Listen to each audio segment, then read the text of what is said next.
Hi guys, Stu, Al, Dill and young Aidan here for Outdoor Basics, and we just came out for a kind of impromptu day in the woods. We didn't get out until a bit later on in the day because of work commitments and stuff, but we've got out, and rather than just wasting a day and kind of being bored, I thought we'd just get the younglings cracking a kind of impromptu survival shelter.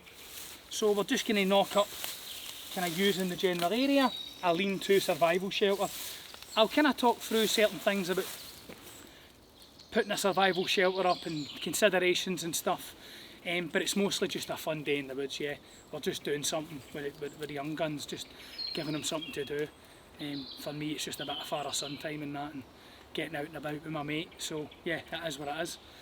So hopefully you enjoy our survival shelter build. Go to about there. Yeah. See here, boys.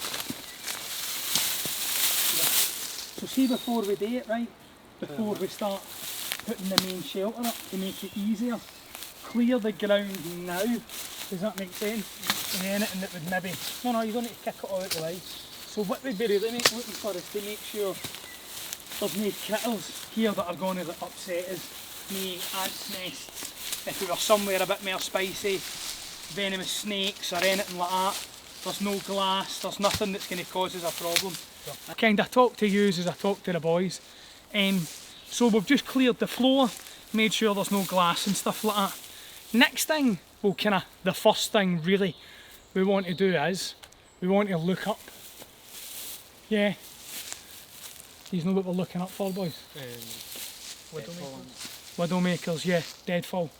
We don't want anything to come crashing down on the top of us. The only one that I would be a bit suspect of is that one there. But before we started I had a feel of it and I think it'll be absolutely fine. But in general, just make sure there's no deadfall. Then make sure there's no kind of water sources that are going to overflow and wash us out in the middle of the night. There's nothing horrible, no beehives or anything that's going to just make life a bit miserable. Check the floor for any crap. There's nothing that's going to upset us. So this is a decent wee site. The reason we've picked this here is our main support beam is already here, just on this bit of deadfall. We don't need to kind of use any lashings or anything then. This can just be a kind of natural deadfall build, and I'll explain why I like this bit in a moment. But that's the main reason that we've chosen this. We can get it's not too high, so we can trap our heat, because you don't want your shelter dead massive, because then it's hard to heat that shelter. We want to be underneath it. Right boys, let's go looking for these sticks with that line there. Yeah, let's go. You don't want to keep ferrying and going back and forward, do you know what I mean? Like ferrying back and forward, do one stick at a time. Because if we're actually building a survival shelter, we need to be aware of conserving calories and that sort of thing. Try and do it in one trip. Yeah. You know this on. See the way I'm doing this here now? Lay all that there.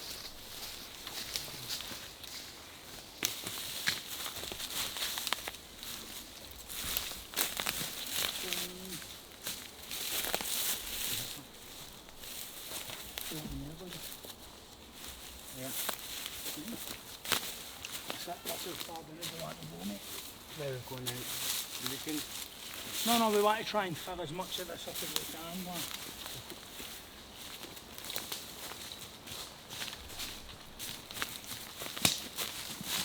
I've got a saw in there, by the way. I've got one in my pocket, mate. I just wanted me to take my foot one. Alright, okay. I'm going to say this in the camera, then. I obviously do have my knife on my belt and a backhoe in my pocket, and you'll see the boys have got their wee moras on their hips and that as well. I just want them to build a bit of a debris shelter.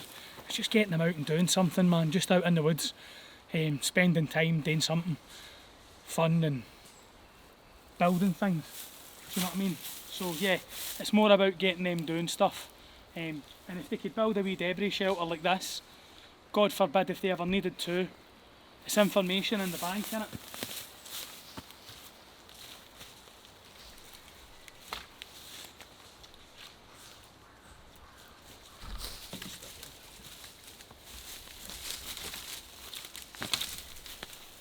So see, the ones I've sent to the boys out, see where I put that stick across there. Use that to keep fitting it in, lad. Yeah.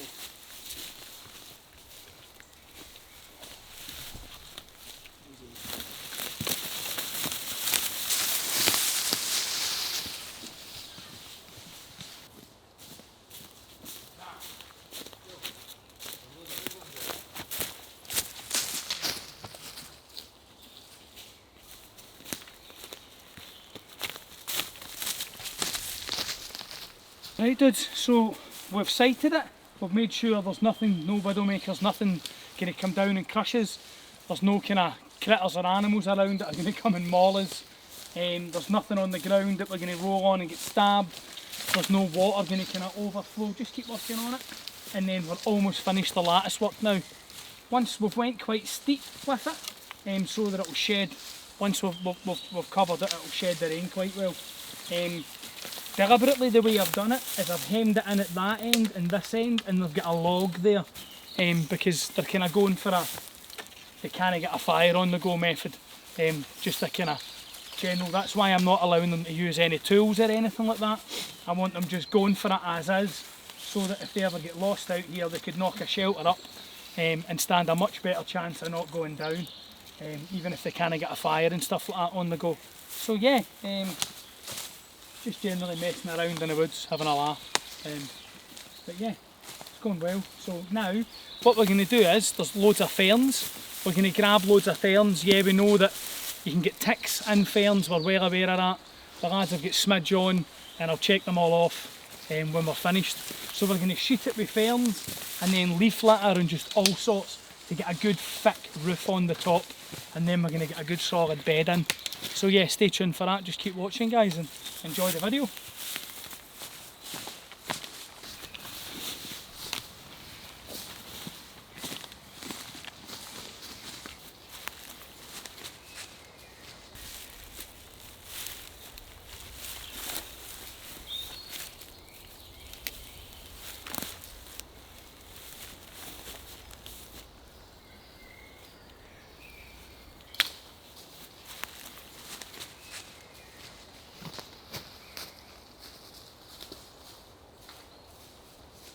Now the lattice work's on, they've started kind of sheeting it using the ferns. So what they're going to do is they're going to do it almost like tiles all the way up.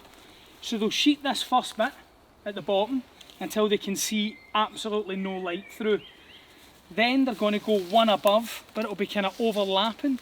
So if you imagine like this, they'll start there, so it's overlapping. They'll sheet that until there's nothing, and they'll just continue that up until they've went up and over the top with zero light coming through.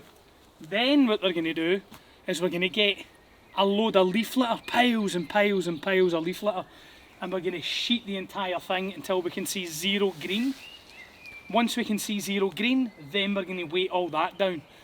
So yeah, we're on the kind of second of a 4-phase thing to insulate and weatherproof our roof. So, well, I'm not going to do it because I've done it before and it's your opportunity. So, we're just going to sheet this bit out and then move up for there. So on you go, lads. So see just here at this same height here, lads, like this, right? Until, just keep piling it on like that until there's zero light coming through. Does that make sense? Yeah. Making sure we cover all the way to the bottom, because you, well, you can get that really flat a bit. And me and Al.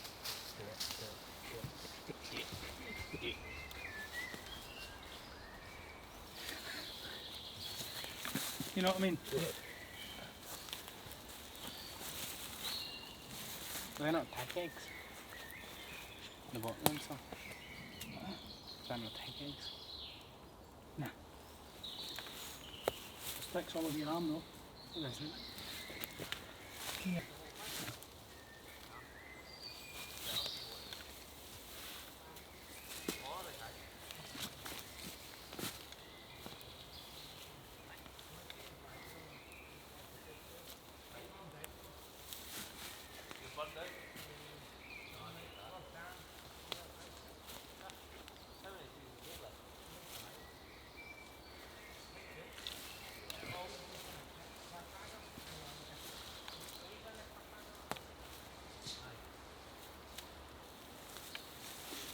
steel or colours. So have it facing out the way, boys. Yeah? Yeah. Is there any reason for that, or? For shedding the water. See the way that will catch it? This will help it shed better. So if you look at it, so the fern grows that, like obviously up the way, and this is the side of the leaves that would be growing towards the sun. So as we're thatching the roof, we're putting it down this way with the side that would face the sun out, so that it kind of provides more to the thatching, more of a natural runoff, so that it will shed the water a lot better. Just a simple thing that can make a bit of a difference.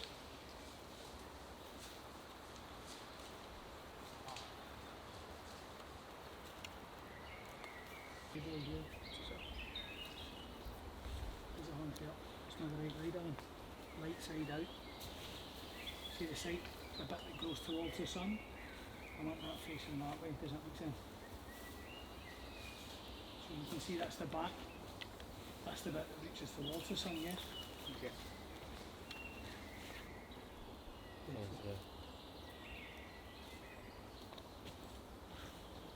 How thick do you end up wanting it to be with the ferns? You want to get it so the ferns are almost good enough. Aye. That's going to make a huge difference to your life. Ah. You know what I mean? Yeah. To kind of see how you're getting on, looking at it from the outside can look fine, but when you look in underneath, that's where you really see where the major gaps are. Like I can see a kind of gap there, and we want to get this top section filled in a bit more. Then we're going to move on to the leaf litter bit. Come round if you want and have a look.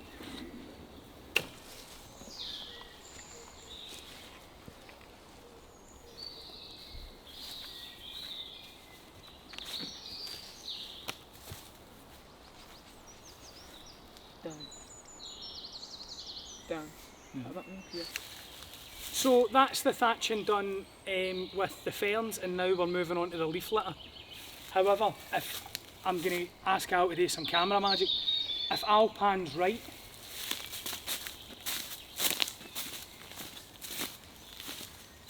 you'll see that we share the woods. There's just like beer cans and broken glass and cans and rubbish and crap absolutely everywhere. We continually pick this up in here, and so did a kind of local forest group come through and cleaned it up a bit, but it keeps happening. And the reason I'm telling you this isn't to be like, oh god, they're wrecking the woods, because they're scumbags. It's just so that it's reiterating my point. Even when you're out in the woods, if you are picking up leaf litter and stuff off the floor, be aware that there could be sharps or horrible things in this leaf litter that you could end up with another injury with. And if God forbid you were actually in a scenario where you got caught short and you were having to knock up a survival shelter, the last thing you need is to be giving yourself any form of injury, whether it be lacerations or mechanical injuries, due to just not thinking things through. So kind of be aware of your surroundings, prior planning and all that good sounding stuff, and then just get after it. So yeah, let's get on with the leaf litter. The way I like to do the leaf litter is I kind of use my boots and I get big piles and I transport because then I'm kind of having a look at it as I'm kind of getting it all together. I'm quite aware of what I'm doing. And then I just gingerly pick that up and start to pile it up. And again, we'll start for the bottom, kind of like bricklaying. Start for the bottom and just put layers on until we've covered the entire thing. So yeah, look in, let's go. Right.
Quite tough, isn't it?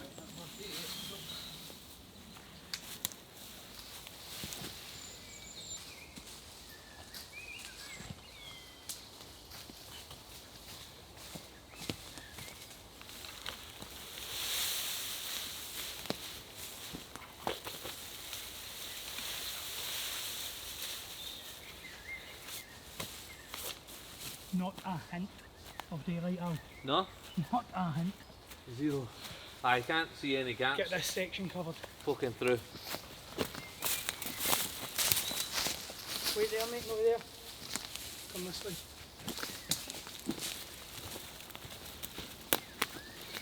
Right there. Good lad, really. Throw it there. On that green bit. There. Good lad. Go that way, Dal. See right here. No. Go around that side, buddy. Go around that side where Al is. Right there. Yeah. Yeah. Hold for it.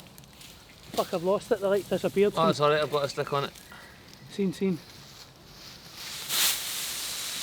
Yeah, perfect. Aye. When? Alright dudes, so I'll show you in a minute, but inside the shelter there is zero light coming through at all, none.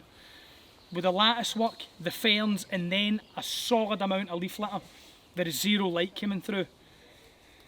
Next phase would be to, as the boys are doing now, can I get another load of kind of like sticks and stuff on top to weight the leaf litter down. I know there's a lot of people that maybe don't like debris shelters and stuff like that, and I'm actually relatively fond of them, and I've based that opinion not on kind of like anything other than experience. In my time in the Royal Marines on various survival exes, I spent nights in debris shelters like this, and no, it wasn't the most comfortable night I've ever spent in the field. However, did they keep me dry, keep the wind off me and last some pretty horrid weather? Yes, they did. So my decision to kind of think they're a good skill to learn isn't based on reading it out of a book. It's the fact that I went into the field and I've actually done it. I've spent the night under debris shelters, as I say, in some pretty howling weather. But more than that, this is just for me to get out with my son and his mate, and just practice some skills and be out and about, having a good time in the woods. So take this for what it is, practicing skills, spending time in the woods like we all want to do. So yeah, first thing you want to do is get your lattice work up, then your ferns, then your leaves, and then they're just going to weight all that down with sticks, and then we'll show you how you would make the inside more inhabitable for yourself, more comfortable for yourself, and why we've done certain things in a wee minute. Stay tuned. Alright guys, so yeah, here is the inside of the shelter. As you can see, there is absolutely zero light coming through, zero light. And why do I keep saying that? Well, if I can't see any light, it would be much harder for any rain to get through the thatching and come in and kind of ruin our night. What would we do? Now the reason I chose this was they've got a bit of a windbreak here with this fallen tree, and they can use this fallen tree as the kind of main support beam. They could then, same as they've done on this side, completely block this side in to give them even more heat, because we're basing this on the premise that you haven't been able to get a fire. What would I do next? Before I got in, I would build all the way up to the roof with ferns and leaf litter, all the way up to the roof. So when I got in and crawled in on top of it, it would compact down, but that amount of kind of leaf litter and ferns and stuff would completely insulate me for the ground, so I wouldn't have the ground ripping heat out of my body. Next, you would need to huddle together. They're two kind of young teenage guys that are jiu-jitsu fighting, kickboxing fighting ninjas, so they wouldn't want to be doing that. However, at 3 in the morning when it was absolutely Baltic, they'd be huddling up that tight, you'd think they were in mortars. If you know, you know. So yeah, how you build that? I was laughing because he knows. If you're building leaf litter shelters and debris shelters, for me are just great skills practice, and there's loads of things that you need to think about. Again, you need to make sure you site your shelter correctly. Nothing that's going to fall down on you. Nothing, you don't want to be lying on anything horrendous. You don't want to be near any water that's going to flood and cause you dramas. You want to be in as much of a wind block as you can. What's really good about this, and I don't know if you can see, however, if you look up, I'll maybe pan out and show you in a minute. The canopy, the tree canopy as well, is also going to provide a decent amount of cover from the rain on top of this. I've not built it out on the open. So yeah, and it was just good for these two to kind of have a mess around and practice some skills. We would love to fill it up with ferns and keep going with that now. However, it's getting on in time now, and I'm getting messages for his mum asking when we're coming home, so that's the end of that. But we've had a good day. We didn't get out until late, and this was all impromptu, all completely impromptu. That's how we never really planned out how it was going to go, but I'm sure Al's editing wizardry will make us look cool. So debris shelters, guys, get out, give it a go. It's all very good and well, kind of having a theory and saying things. If you're only out in the field actually doing it, you can't say it then, can you? You need to be able to walk your talk. So yeah, get out, make a debris shelter in crappy weather and sleep in it. I have, and kind of get in amongst it. I'll maybe make these two do it sometime soon. I'll maybe allow them, I don't know, a woolly hat or something, keep them warm. Editor's note, I survived almost choking to death on the notorious Scottish midgie. Al was asking about space, so I've tried to, there's plenty of space for them to get in, yeah, but there's not enough space. Do you know what I mean? You're not going to be having a rave under there. I don't want it to be too high because it's hard to heat a space that large. And I don't want it to be too small that if you move, you're knocking all the debris off and having a nightmare. So we've selected a reasonably steep angle so that the thatching will shed the water off, and it'll deflect the wind. And as well, it gives them enough room that they can move around relatively comfortably in there. Like I said, once their fern bed and their debris bed went in, they could still move around and not have a nightmare. There's more than enough space for even me to jump in. For surezies, I was going to jump in on top of them there, but the two of them looked horrified at getting crushed off the old Stewartster. So aye, more than enough space. But again, you don't want to have a massive palace, really.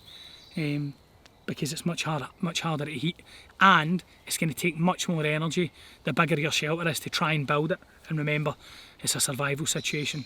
Your wife's kicked you out, she's had enough, you're living in the woods, you've flipped your lid, your mates are trying to find you and bring you home. You don't want it. You want to live like this now. That's about as real as it would ever get, to be honest. Again, as always, I've been Stu, he's been Al, they've been the boys. See you in the next one.